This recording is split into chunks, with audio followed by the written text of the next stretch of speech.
Pak, duet bareng Anies, tanggapannya gimana Pak? Bareng kamu toh. Ya. Kalau partainya bukan bagian dari koalisi, bagaimana mungkin bisa dibahas namanya? Menjadi bagian dari koalisi dulu, baru ada pembahasan. Ganjar no comment, sedangkan Anies menjawab wacana duet Ganjar-Anies tak bisa dibahas lebih lanjut karena beda poros koalisi. Itulah tanggapan Ganjar dan Anies soal kemungkinan keduanya berjodoh di Pilpres 2024. Wacana duet Ganjar-Anies muncul dari Ketua DPP PDIP Said Abdullah. Said beralasan ingin mencegah polarisasi Pilpres. Mimpi saja. Mimpi itu dalam kondisi apa? Dalam kondisi supaya kita ini tidak perlu lagi lah ada istilah kampret cebong. Tidak perlu lagi lah ada istilah Anies di bawah, tidak perlu dihitung. Kami tidak dalam posisi itu. Respons politisi ketiga partai koalisi pendukung Anies Baswedan beragam. Nasdem bilang wacana duet Ganjar-Anies sah-sah saja dan siap membuka dialog. Sementara Demokrat menilai duet Ganjar dan Anies bukan untuk Pilpres 2024. Sedangkan politisi PKS menilai wacana itu baru sebatas penjajakan. Ya itu sah saja, orang bermimpi kan bebas. Tetapi kalau itu ingin dijadikan wacana, kami pikir wacana itu harus didalami bersama-sama. Dan untuk itu Nasdem sebagai bagian dari koalisi Anies itu senantiasa terbuka untuk dialog. Demokrat bersama dengan Koalisi Perubahan sudah memiliki jalan sendiri. Sedangkan Mas Ganjar sendiri sudah memiliki jalannya. Ya, sudah memiliki jalannya sendiri, hanya saja memang jika saat ini kita belum bersama, mungkin ke depannya biarkanlah semua putra-putri terbaik bangsa bisa bertarung. Mas Ganjar dan Anies bisa ganas ini kan. Tapi semua itu kan bahagia dari komunikasi politik. Ya. Membuat isu, kemudian berkomunikasi, bertemu, itu kan bahagian dari penjajakan. Pengamat politik Ujang Komarudin berpandangan wacana duet Ganjar-Anies muncul karena PDIP panik dengan popularitas Prabowo Subianto yang melejit. Namun Ujang juga melihat wacana itu dilempar sebagai bagian dari strategi PDIP mengimbangi Prabowo. Kelihatannya ada kepanikan dari PDIP. Kenapa panik? Misalkan Prabowo makin kuat, didukung oleh PAN dan Golkar, lalu di belakangnya tanda petik ada Pak Jokowi gitu kan. Ini kan mengkhawatirkan. Jadi yang kedua saya melihatnya adalah ya ini bagian daripada strategi ya. Strategi tadi kalau Prabowo semakin kuat maka perlu dikalahkan. Nah, perlu dikalahkannya itu kan tadi dengan cara mencari tokoh yang lain yang di luar koalisinya. Siapa ya? Pak Anies. Pak Anies kan sama segmentasi pemilihnya dengan Pak Prabowo. Kontestasi Pilpres 2024 diprediksi akan berlangsung ketat. Dalam survei terbaru Litbang Kompas, elektabilitas Ganjar unggul tipis di atas Prabowo Subianto. Sementara Prabowo menang head-to-head baik dihadapkan dengan Ganjar maupun Anies.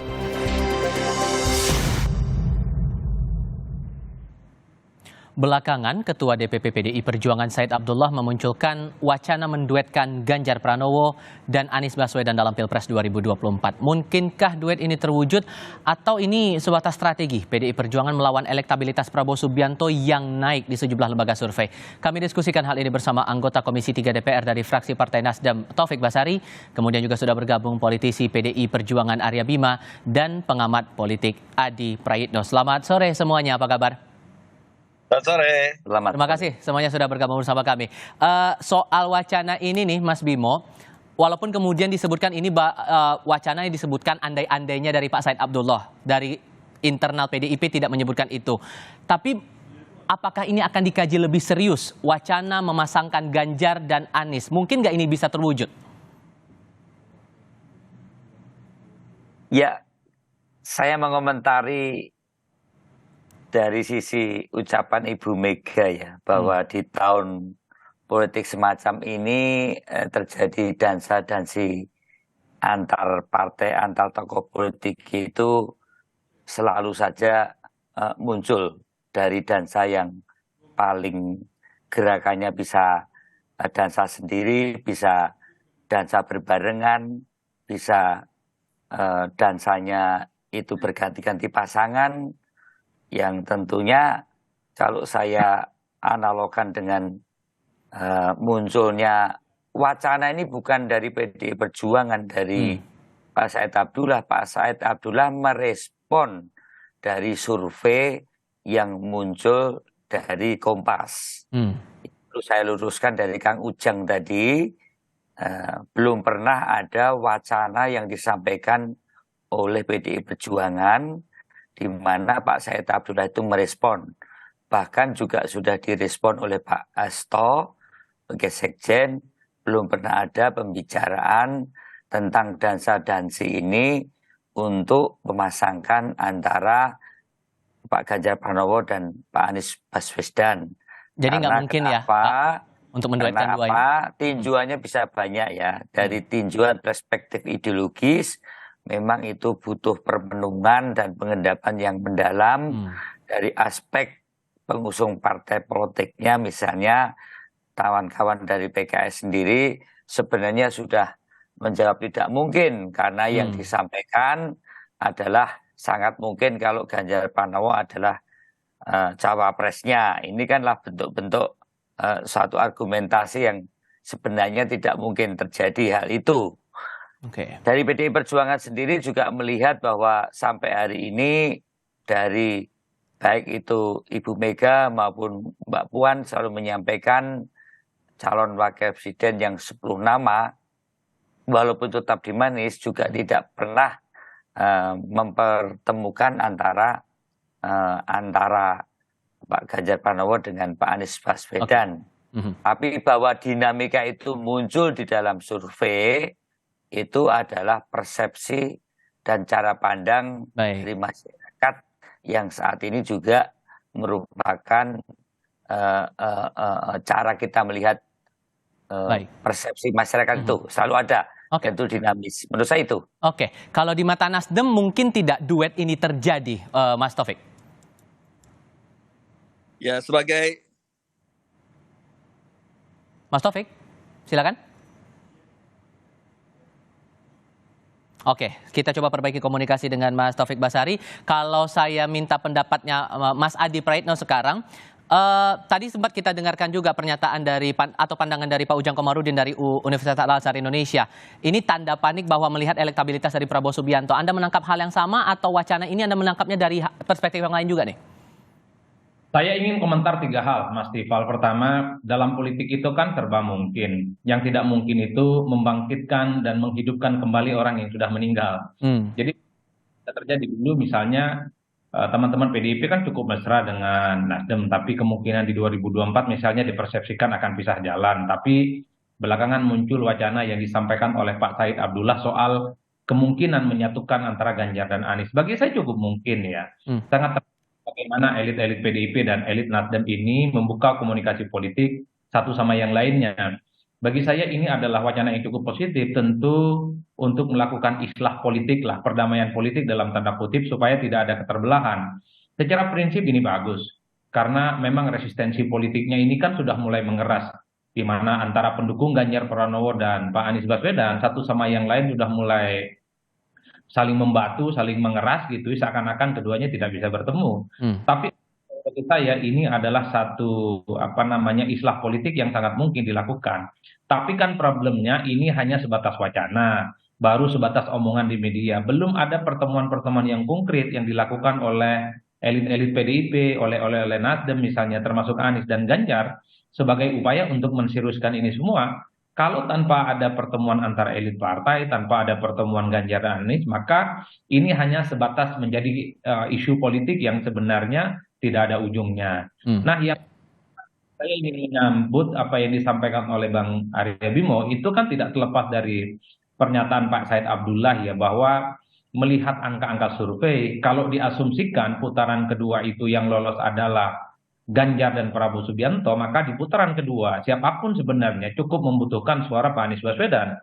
Saya kira itu dalam konteks bagaimana siapapun nantinya untuk memenangkan dan mengkapitalisasi persoalan suara, dialah kemudian akan menjadi tempat di mana akan disampaikan duet untuk meningkatkan elektabilitas.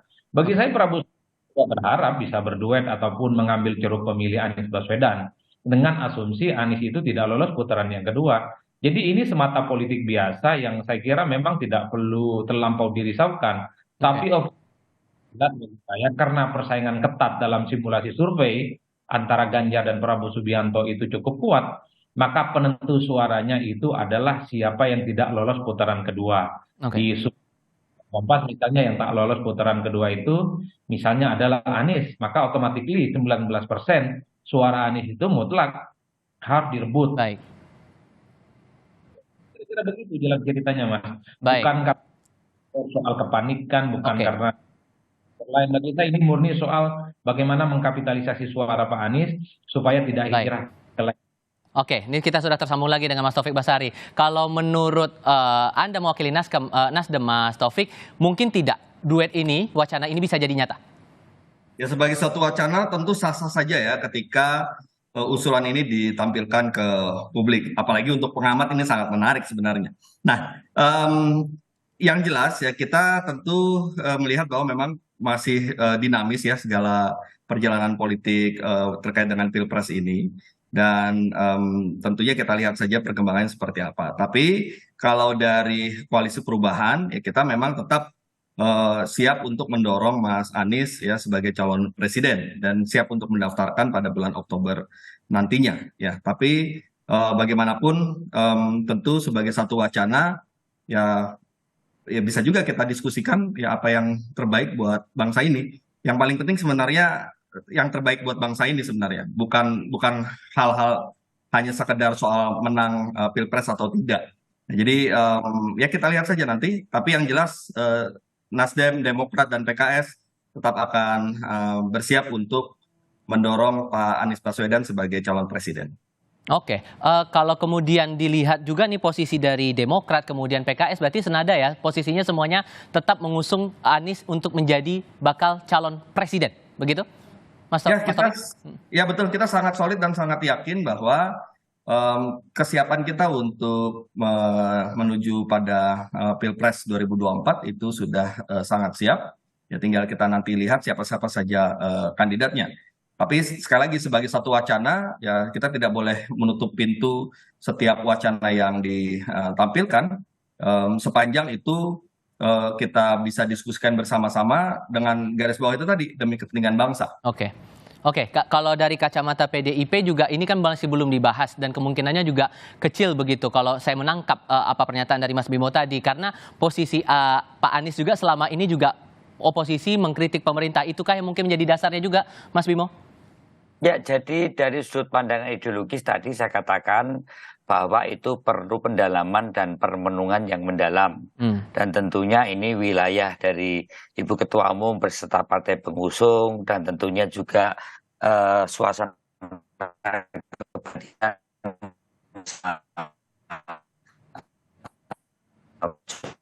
itu yang saat ini yang politis tadi sudah terlihat bagaimana keinginan kedua pengusung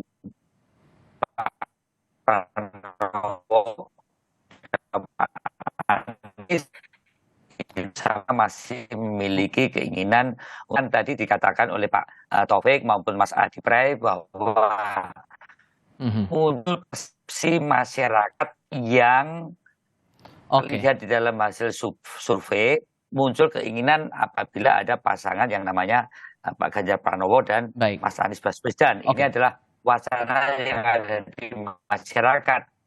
Namun sampai hari ini saya katakan bahwa Ibu Putri maupun partai pengusung lainnya sampai saat ini belum pernah mewacanakan hal-hal yang terkait dengan memasangkan antara Mas Ganjar Pranowo dan Mas Anies Baswedan. Ya sah-sah saja kalau ada wacana di masyarakat itu muncul namanya juga dinamika politik kita ini.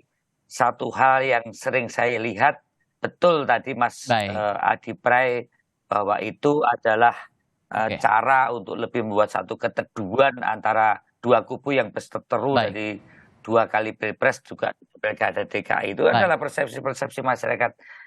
Saya lihat, saya kira itu. Oke, jadi untuk saat ini posisinya sudah tegas begitu. Cuman apakah bentuk komunikasi politik antara kedua koalisi ini masih tetap berjalan dan sejauh mana itu prosesnya? Nanti kita akan lanjutkan dalam diskusi di segmen berikutnya. Tetap bersama kami saudara di Kompas Petang.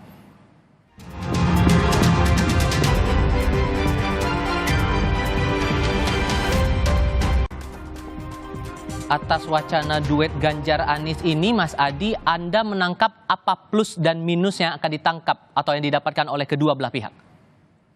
Ya, secara prinsip ini mutual interesting dan mutual understanding ya. Kalau kita membaca rata-rata secara umum, sebelum ada huru-hara soal pencapresan di 2024, Nasdem itu kan juga sudah menominasikan Ganjar Pranowo sebagai sosok yang sangat ingin diduetkan dengan Anies Baswedan. Jadi ini sebenarnya ingin membangkitkan romantisme lama, di mana Nasdem sebenarnya proposal politiknya adalah antara Ganjar dan Anies. Tinggal Nasdem bagaimana menseriusi ini semua. Saya berharap seminggu 2 minggu ke depan ini ada pertemuan elit-elit PDIP dan Nasdem untuk menseriusi bahwa ini bukan hanya sebatas wacana, tapi menjadi satu hal yang cukup konkret ya. Nah, yang kedua, saya ingin tegaskan juga di luar hal-hal yang sifatnya rekonsiliatif gitu ya. Ini tentu sebagai bagian dari keinginan insentif elektoral.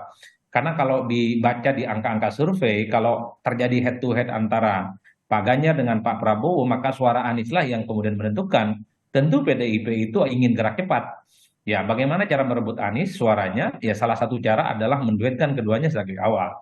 Oleh karena ini menjadi wacana yang saya kira cukup luar biasa dan cukup menarik. Tapi jangan-jangan memang apa yang disampaikan oleh Pak Said Abdullah ini sebagai pesan politik juga ke istana yang kelihatan mestinya lebih condong ke Prabowo Subianto dan ingin memasangkan dengan Gibran. Oleh karena itu, dansa-dansi politik yang disampaikan oleh Mbak Megawati Soekarno Putri ingin menegaskan juga, bukan tidak mungkin, PDIP dulu yang kelihatan agak berjarak dengan Nasdem, mulai kelihatan berjarak dengan Anies Baswedan, di 2024 itu bisa bersandingan. Padahal semua orang juga tahu, Anies ini seakan-akan haram hukumnya bagi istana untuk bisa maju di 2024. Jadi sekalian ini terjadi perang total, jadi sekalian ini terjadi perang saudara di internal partai, ya sekalian jaga bahwa pihak ataupun figur yang selama ini dianggap ditolak oleh istana, oleh Pak Lurah, kira-kira begitu, digandeng sama PDIP untuk memanaskan tensi suhu politik di 2024. Ditambah posisi dari PKS juga sudah tegas akan tetap oposisi begitu, Mas Adi? Oh iya, kalau bagi saya sih soal PKS ikut atau enggak dalam koalisi ini hal lain. Tapi yang jelas PDIP itu sudah bisa memajukan sendiri, apalagi misalnya ditambah dengan Nasdem.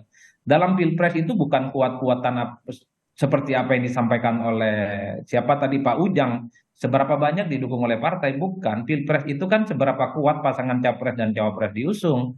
Jokowi di periode pertama 2014 lebih sedikit dukungan partainya, tapi memenangkan pertarungan melawan Prabowo Subianto. Oleh karena itu ini adalah wacana elit sebenarnya. Ada sasaran-sasaran politik yang tentunya ingin dicapai oleh PDIP. Mungkin pesannya kepada istana. Jadi kalau istana ini, Jokowi dalam hal ini misalnya lebih condong kepada Prabowo dan terlihat ingin memajukan dengan Gibran, bukan tidak mungkin PDIP pun akan bergandengan dengan sosok yang selama ini selalu disimbolkan sebagai sosok yang haram bisa maju di 2024. Inilah dansa dan yang kita tafsirkan dari jauh. Kalau kata Mas Adi, ini pesan untuk istana bahwa duet ini bisa saja memungkinkan begitu. Mas Bimo, Anda menangkapnya bagaimana kemudian?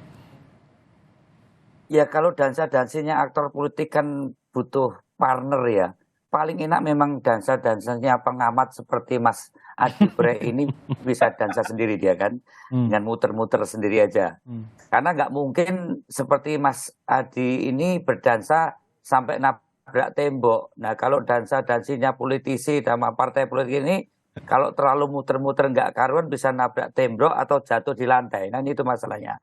Nah saya melihat bahwa saya tidak mengatakan tidak mungkin sampai hari ini perintah Ketua Umum PDI Perjuangan adalah mengenalkan Pak Ganjar Pranowo kepada seluruh konstituen atau rakyat lewat berbagai stakeholder semaksimal mungkin karena kita masih punya 15% warga negara Republik Indonesia itu yang belum kenal Pak Ganjar Pranowo. Padahal survei selalu di head to head kan dengan seolah-olah seluruh rakyat Indonesia itu sudah saling kenal calon presiden, baik itu Pak Prabowo, Pak Anies Baswedan, dan Pak Ganjar Pranowo. Sampai hari ini tugas kita adalah itu, tidak melihat Ibu Ketua Umum maupun elit partai PDI Perjuangan berdansa-dansi untuk ketemu dengan pengusung Pak Anies Baswedan, tanpa menghormati tentunya itu adalah hak otonom dari masing-masing partai politik. Tapi jadi kemungkinan untuk membuka komunikasi dengan Partai Nasdem gimana? Bahwa ada sampai hari ini belum ada keputusan mengenai komunikasi karena itu masih dalam wujud wacana hasil survei, tapi bahwa ada wacana rakyat antara Pak Ganjar Pranowo dan Mas Anies Baswedan, sekali lagi itu sah-sah saja. Kemudian dianalisis dengan terlalu cerdas oleh Mas Adi yang berdansa sendirian tadi, itu juga sah-sah saja.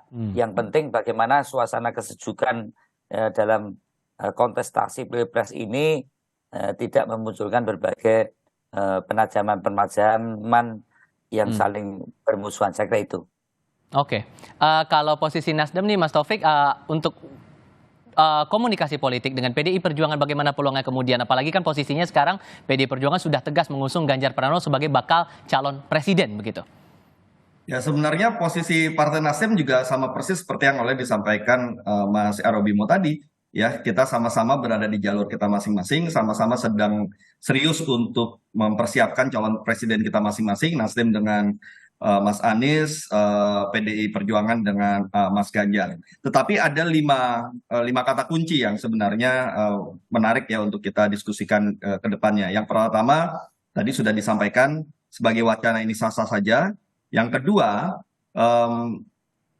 sebagai bahan bagi pengamat ini tentu sangat menarik. Yang ketiga, baik PDI Perjuangan maupun Nasdem sedang berada di jalurnya masing-masing, mendorong capresnya masing-masing. Ya, yang keempat, ya kita sama-sama juga sudah punya koalisi, tentu butuh pendalaman di antara koalisi terkait dengan wacana ini. Dan yang kelima, ya namanya politik itu pasti dinamis, ya, kita tidak mungkin menutup setiap pintu-pintu yang ada, ya kita lihat saja bagaimana perjalanan ke depan, dan tentunya ya ini belum dibicarakan di Nasdem memang, dan kita nanti akan serahkan pada Ketua Umum Partai Nasdem ya untuk menentukan arahnya seperti apa. Tapi bukankah ini menguntungkan buat posisi Nasdem dan kawan-kawan di Koalisi Perubahan juga? Melihat elektabilitas sekarang, kita melihat dari survei elektabilitas di Litbang Kompas saja begitu yang terakhir kali. Posisi pertamanya Ganjar, kedua Prabowo, ketiganya Anies. Bukankah ini akan saling menguntungkan satu sama lain begitu?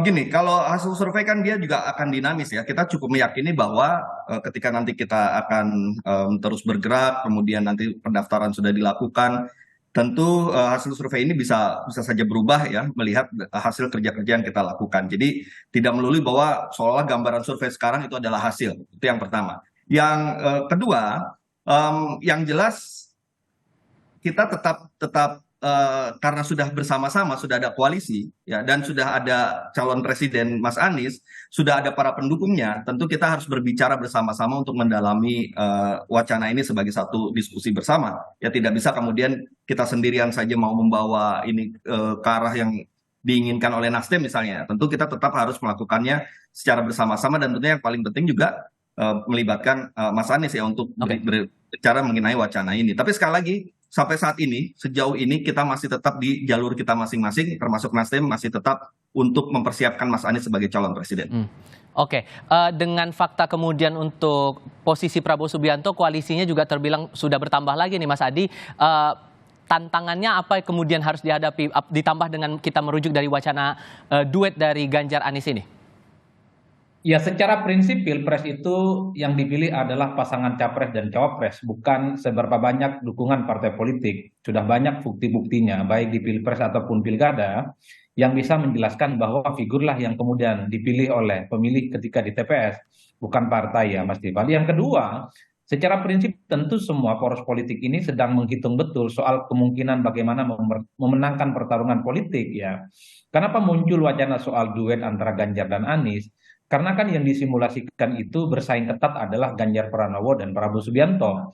Karena kalau Ganjar dengan Anies, Ganjarlah pemenangnya. Kalau Prabowo dengan Anies, Ganjar. Kemudian Prabowo lah pemenangnya. Tapi kalau disimulasikan antara Ganjar dan Prabowo, ini kan selisih di antara keduanya cukup ketat. Pak Adi, saya kira perlu ditambahkan bahwa perbedaan antara kita ada meneruskan program Jokowi yang lebih maju, bagaimana dengan isu perubahan yang diusung oleh Mas Anies? Ini sesuatu aspek politis yang sampai hari ini sulit untuk dipertemukan secara politis. Saya kira itu juga menjadi pertimbangan.